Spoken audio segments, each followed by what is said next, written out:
Parang panaginip, pag ika'y aking kapiling.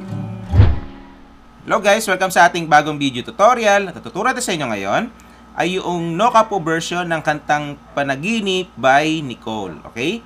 So ito guys yung no capo version. So puro barcodes yung nandito.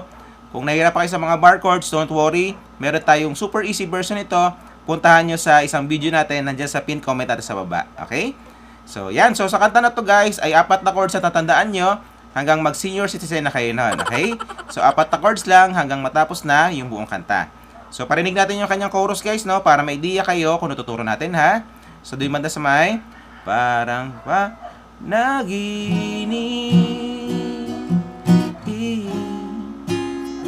So doon banda, no? So paano yon? So yung mga chords natin guys para sa buong kanta ay B. Ayan, B.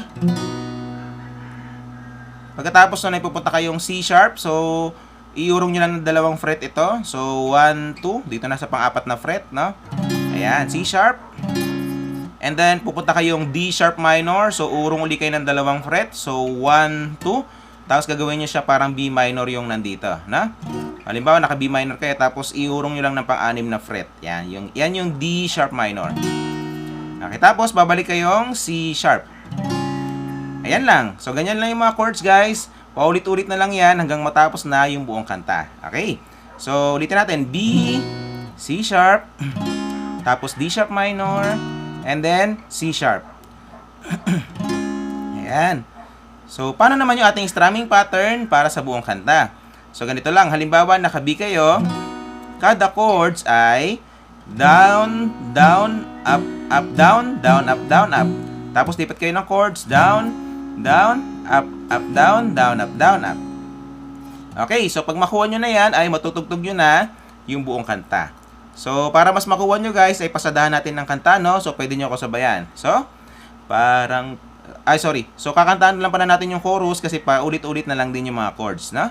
So, yan. So, parang panaginip,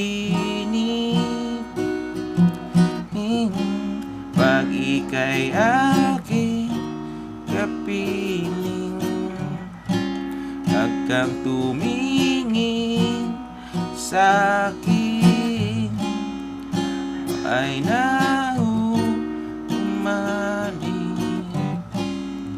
o ay nauumaling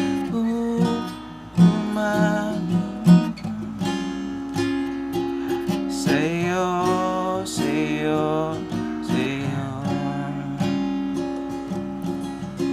Okay? So, yan. So, paulit-ulit na lang yan, guys, hanggang matapos na yung buong kanta. Okay. So, enjoy sa bagay yung matutugtog, guys. Kita tayo sa next video natin. Bye!